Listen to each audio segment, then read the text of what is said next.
আসসালামু আলাইকুম। আশা করি সবাই ভালো আছেন। আজ আমি আপনাদেরকে কচু ডগা ভর্তা করে দেখাবো।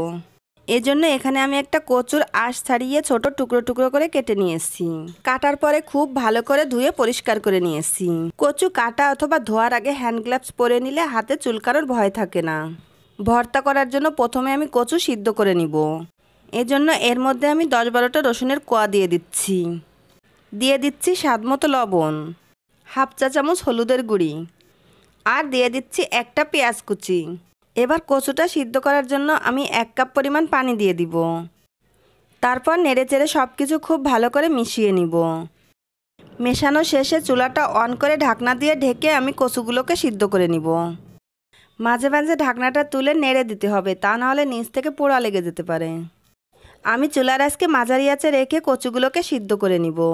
10 মিনিট পর ফিরে এলাম। এরই মাঝে আমার কচুগুলো সিদ্ধ হয়ে গেছে। এখন আর না ঢেকে যতটুকু পানি আছে জাল করে শুকিয়ে নিতে হবে। কচুর পানিটা আমি সম্পূর্ণ শুকিয়ে নিয়েছি। এখন আমি কড়াই থেকে কচুটা নামিয়ে নিচ্ছি। এবার আমি অন্য একটা প্যানে 2 টেবিল চামচ সরিষার তেল দিয়ে দিচ্ছি। তারপর তেলটা হালকা গরম হলে এর মধ্যে দিয়ে দিচ্ছি 5-6টা লাল মরিচ। মরিচ আপনারা আপনাদের স্বাদ অনুযায়ী নেবেন।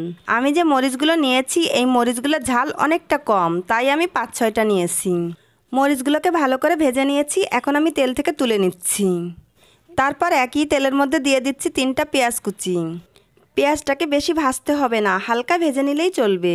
আপনারা চাইলে এই ভর্তায় কাঁচা পেঁয়াজটাও ব্যবহার করতে পারেন, তবে পেঁয়াজটা হালকা ভেজে নিলে ভর্তাটা অনেকক্ষণ পর্যন্ত ভালো থাকে। পেঁয়াজ ভাজা হয়ে গেছে, এখন আমি তেল থেকে তুলে নিচ্ছি। এবার এই বাকি তেলের মধ্যে আমি আগে থেকে সিদ্ধ করে রাখা কচুটা দিয়ে দিলাম। তারপর এই কচুটাকে কিছুক্ষণ তেলের মধ্যে ভেজে নিব। এতে করে ভর্তাটা খেতেও ভালো লাগবে আর গাল চুলকানোরও ভয় থাকবে না। আমি খুব ভালোভাবে কচুটাকে ভেজে নিয়েছি। এখন আমি চুলা থেকে নামিয়ে নিচ্ছি। তারপর কচুটাকে খুব ভালো করে ঠান্ডা করে নিব। কচুটা ঠান্ডা হওয়ার পর আমি চলে আসলাম ভর্তাটা তৈরি করতে। প্রথমে আমি লাল মরিচগুলো ভালো করে হাত দিয়ে গুঁড়ি করে নিচ্ছি। তারপর মরিচের সঙ্গে পেঁয়াজটাকেও ভালো করে মেখে নিচ্ছি। মাখানো শেষে এর মধ্যে দিয়ে দিচ্ছি 1 টেবিল চামচ সরিষার তেল। এবার এর মধ্যে কচুটা দিয়ে খুব ভালো করে সব কিছু মেখে নিব। আর কচুর মধ্যে যে রসুনের কোয়া দিয়েছিলাম সেগুলো হাত দিয়ে ডলে ডলে মেখে নিতে হবে। ভর্তাটা খুব ভালো করে মেখে নিয়েছি। কচু খেলে যাতে গলা না চুলকায় এজন্য আমি সবশেষে দিয়ে দিচ্ছি 1 টেবিল চামচ লেবুর রস। লেবুর রসটা দেওয়ার পর আমি আবারও খুব ভালো করে মেখে নিলাম। তৈরি হয়ে গেল খুবই মজার কচু ভর্তা।